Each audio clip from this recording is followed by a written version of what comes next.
Tiens. Ouais, mesdames et messieurs, rapidement, j'aimerais revenir hier sur la radio. Salut tout le monde, c'est Nasactu et on va regarder une story de Bassem Braiki et après la vidéo je vous dirai mon avis. N'hésitez pas à mettre un pouce bleu et bon visionnage. Tiens. Ouais, mesdames et messieurs, rapidement, j'aimerais revenir hier sur la radio. Sur la radio, hier, on m'a posé une question. Bon, ça fait des remous, Bassem, on parlait un peu des mariages métis. Moi, je l'ai dit. Il y a un frère, il m'a dit, ça veut dire, Bassem, toi, tu me souhaites le bonheur. Je dis, mais bien sûr, je te souhaite le bonheur, même avec un chien, frérot. Bah alors, c'est quoi ton problème? Ça veut dire que si moi, demain, je vais me marier avec une blanche, je t'invite, tu vas pas venir? Non, je ne viens pas. Il me dit, pour quelle raison? Parce que je viens pas. Au mariage métis, je n'y vais pas. Même si c'est demain, c'est mon fils. Même j'y vais pas. Wallah nahlef devant Allah, je n'y vais pas. Et j'y vais pas pour plein de raisons. Déjà d'une, je suis pas un hypocrite comme vous, c'est déjà bien, hein. En plus, j'ai des convictions, moi. Droit comme un i. Je ne suis pas un rat qui quitte le navire, je suis un rat qui coule avec le saphir. Je vais pas dans vos mariages métis pour plein de raisons. Pour l'hypocrisie monstre et surtout ce forcing au mélange des cultures. Vous mélangez pas les cultures, vous détruisez littéralement les cultures. Et vous commencez à les détruire sur la piste de danse. Quand on chasse le naturel, il revient au galop. Et ça twerk et tout, plein et tout. Les mariages métis, vous en faites trop. Vous en faites tellement trop que vous bafouez littéralement les traditions des uns et des autres. Moi, je peux comprendre et je comprends et je valide totalement le comportement de certaines cistaronois, certains frères maghrébins aussi, parce que hein, ça va toujours dans le même sens. Je ne sais pas si vous avez remarqué. Moi, je comprends mes sœurs sénégalaises, mes sœurs maliennes, mes sœurs guinéennes, mes sœurs du Congo. Moi, je les comprends. Je les comprends quand elles assistent à un mariage de merde en voyant une beubeute à 400 000 km en train de mettre un boubou. Le boubou qui est ancestral. Le boubou, il est que pour les vrais tatis renois. Il n'est pas pour vous, bande de crasseuses. Je peux comprendre le maghrébin comme moi qui a littéralement le seum quand il voit arriver un marié sur une musique de chez nous, avec les costumes de chez nous, alors qu'on sait que le mec il s'en bat les couilles. Eh ouais, je vous ai déjà dit, frère renois, je m'adresse au vrai, je m'adresse pas au swag là. On peut que s'entendre sur des choses. Que oui. Tout le monde sait la vérité, mais personne ne veut le dire. Les plus grands mariages que j'ai vus avec le plus grand manque de respect sont des mariages métis, mesdames et messieurs, tout le monde le sait. Un mariage 100% renois, tu verras jamais des scènes que tu vois dans un mariage métis. Un mariage 100% robeux, 100% blanc, tu verras jamais des scènes que tu vois dans un mariage métis. C'est la réalité, parce que c'est le début de la débandade, mesdames et messieurs. Donc oui, j'irai pas dans ces mariages, jamais de ma vie j'irai. Alors évidemment, je vous coupe l'herbe sous le pied. Quand je parle de ça, en aucun cas je parle de couleur, mesdames et messieurs. Parce que nous avons des Maghrébins noirs, des Tunisiens noirs, des Algériens noirs et des Marocains noirs. Demain, je le jure devant Allah qui m'explose sur la route, si moi je mens. Mon fils, il m'emmène une Tunisienne black, une Tunisienne, une Algérienne black, une Marocaine black. Il l'épouse et je mettrai mon plus beau costume. Là, c'est pas le cas. Surtout si vous m'invitez dans vos mariages métis de merde, où à chaque fois que c'est le même tableau. Comment tu veux que je vienne et j'assiste et que je fasse la farha avec vous? Parce que si je viens dans un mariage, c'est pour être farhan avec vous. Je peux pas mentir. Vous me connaissez. Mais comment est-ce que tu veux être farhan dans un mariage où tu vois que la mariée est maghrébine? Autour d'elle, il n'y a que des femmes maghrébines. Et quand tu regardes la salle, il n'y a qu'un membre de la famille du marié, un seul. Et on se demande d'où il sort. Tiens, comme par hasard, c'est toujours les mêmes. Et quand tu regardes du côté de la maghrébine, tu remarques qu'il n'y a pratiquement pas d'hommes. Parce que les hommes, peut-être, ils ont honte. C'est une pure réalité. Donc, pour éviter d'assister à toute cette mascarade, à tous ces trucs de merde, c'est pour ça que moi, je décline carrément l'offre d'un mariage métis. Être invité dans un mariage métis. Donc les mariages métis, non, moi inviter Naïn, non. Autant me marier avec une Shaïma de Pattaya, de préférence. Non, Wallah, c'est très sincère. Longue vie aux gens qui se métissent. Métissez-vous avec qui vous voulez. C'est pas ça qui me dérange. C'est l'apologie du métissage qui me dérange. C'est juste ça. C'est juste le fait qu'on dise t'es un raciste parce que tu veux pas te métisser et parce que tu ne veux pas voir les gens se métisser avec les autres. C'est faux. Vous, votre métissage, il est destructeur. Votre métissage, il est que pour le swag. Les photos Instagram, on le sait, c'est une tendance. Jean-Pierre Adams, qui faisait partie de la Garde Noire, joueur de football, avec Marius Trésor. En 81, il fait une opération bénigne à son genou. Bénigne. Il tombe dans le coma. Le médecin s'est trompé de dose. Il est encore dans le coma 40 ans après. Sa femme, la blanche, elle le veille. Encore. Ça, c'est un vrai mariage métissé. Mais vous, votre métissage, bande d'enculés, il est brésilien. Il est destructeur, il est brésilien. Citez-moi un Brésilien. Un Brésilien, il ressemble à quoi? Il est blanc, il est noir. Bon. Voilà, vous, c'est ça. Parce que quand vous vous métissez, vous transmettez aucune culture à vos enfants. Parce que vous-même, vous n'en avez pas. Ceux qui ont une culture de leur peuple, c'est pas possible qu'ils se métissent. Donc vous êtes des gens qui n'avaient aucune culture de votre peuple. Aucune fierté pour votre peuple. Voilà pourquoi j'irai pas dans un mariage métis aujourd'hui. Et plus précisément, on sait de quel métissage on parle. Parce qu'on sait très bien qu'il y a un métissage qui est en place avec les Maghrébins dans le seul but de les détruire de l'intérieur. Mais montez là-dessus, faites l'avion, il reste encore des vrais Maghrébins. Soyez fiers de vous. Alhamdoulilah ya Rabbil Alamin. Simplement pour vous dire une chose, wallahi, moi, je suis correct. Je suis correct dans le sens, je suis tranquille. Voilà, tous ceux qui n'ont pas compris mon message, qu'ils aillent se faire douiller ailleurs, j'en ai rien à foutre. Mais quand je dis que je viens pas dans un mariage métis, c'est métis pour tout le monde. Et c'est surtout parce que moi, ça me rend fou. Ça me rend fou de voir les mamans de chez nous. Quand tu rentres dans la salle chanter et tu vois que le mec qui arrive, il n'est pas de ta communauté. Pourquoi les mamas de chez nous, elles chantent pour lui?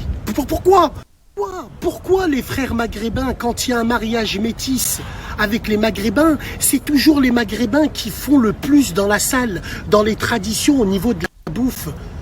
Pourquoi une Tati Renoir, elle va se forcer à mettre des habits traditionnels à une femme qui est blanche? Pourquoi elle est obligée? À cause de vous, les enfants qui respectez rien, vous respectez rien.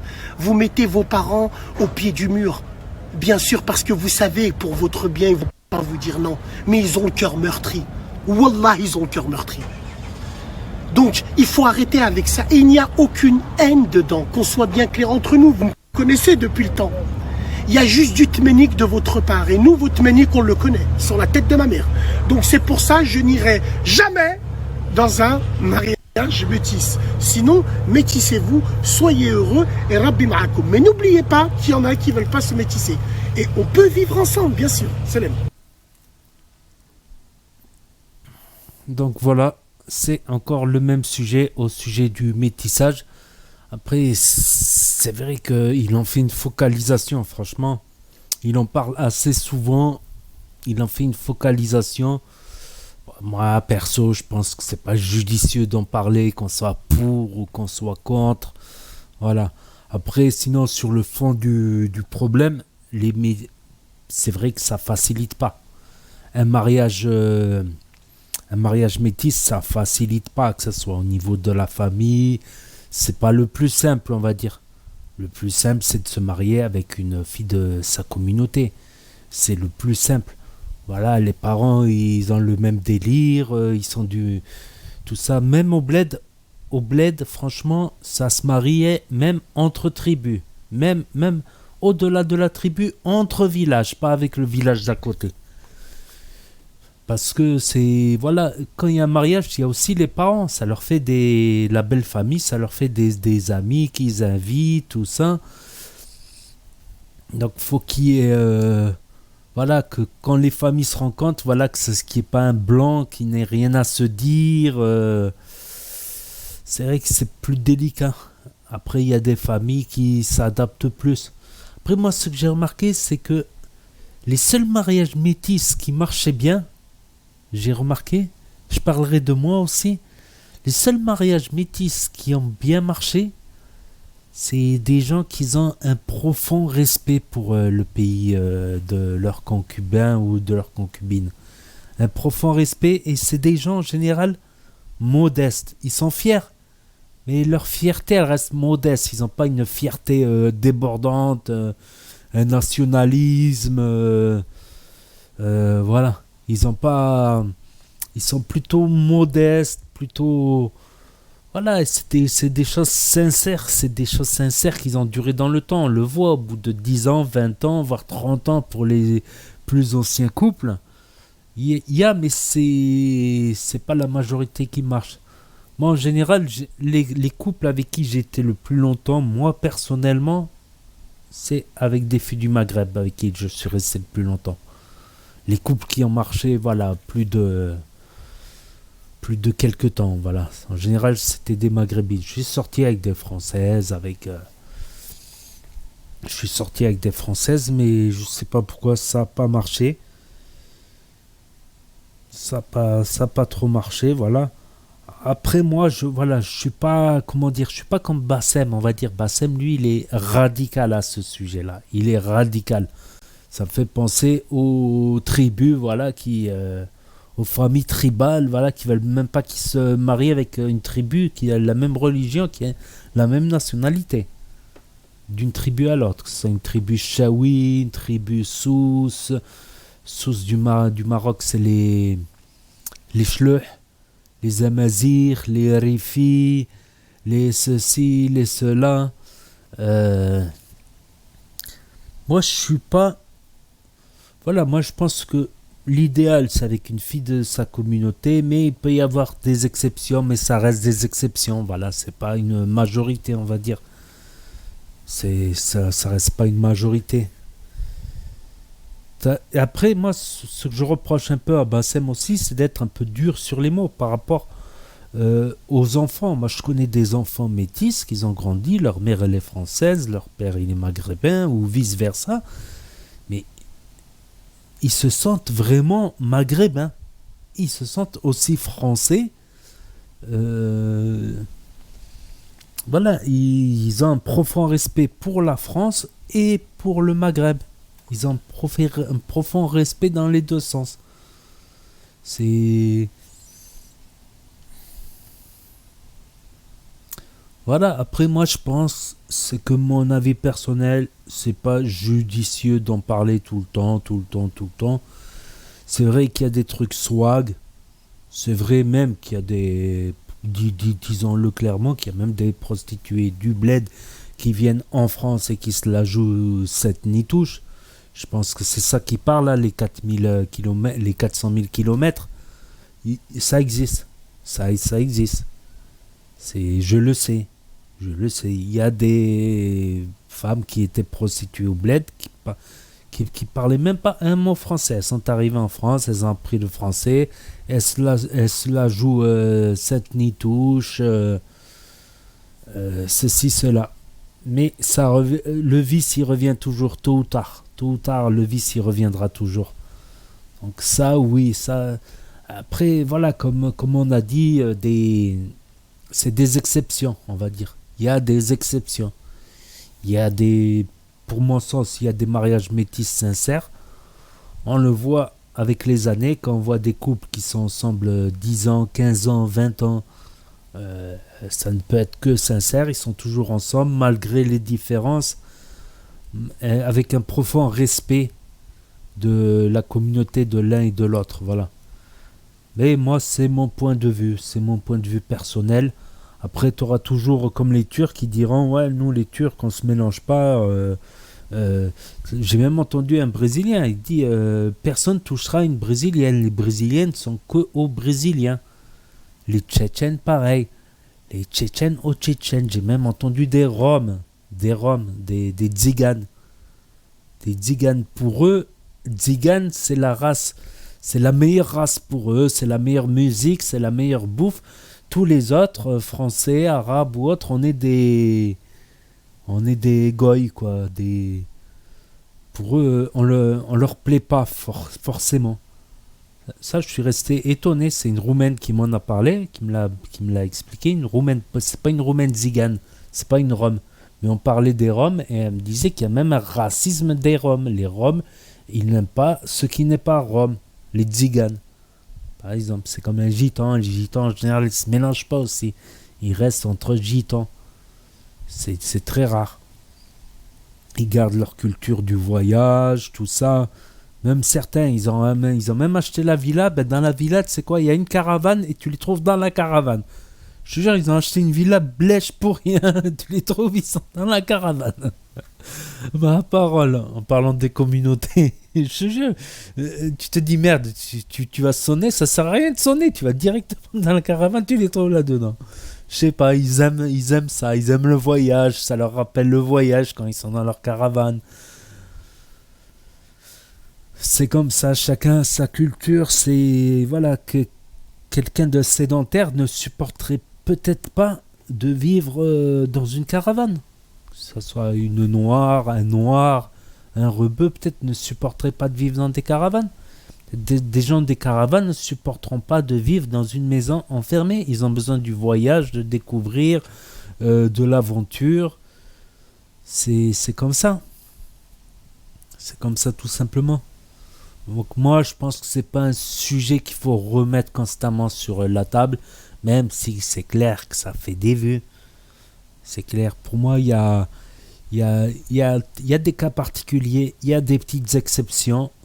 Après, c'est pas, le métissage n'est pas la solution de facilité. Voilà, c'est beaucoup plus simple quand c'est des gens, un Français, une Française, tu vois. Par exemple, le Français, il va accueillir la famille rebeu avec une bouteille de vin, avec du saucisson. Ça va pas le faire. Alors que si c'est une famille française, il va sortir le saucisson, il va sortir le vin.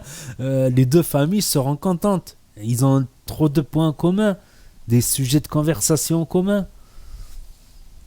Tandis que, voilà, c'est mon avis, mais il y a des exceptions. Faut pas non plus...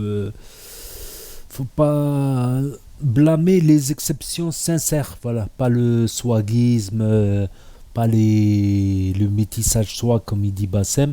Parce que même dans les swags, il y a des bons swags et des mauvais swags, par exemple. Il critiquait Nino, il disait qu'il était swag. Bah, finalement, Nino, ils prennent pas le métissage non plus. Nino. Parce que moi je dis Nino. Ils prennent pas le métissage. Il s'est même marié avec une fille de son pays, du Congo, il me semble, c'est ça. Donc, t'as des Noirs qui ne prennent pas le métissage non plus. Voilà, c'est un long sujet. Voilà, pour moi, il y a il y a quelques exceptions sincères. Il y a aussi des salauds et des salopards partout, comme on dit.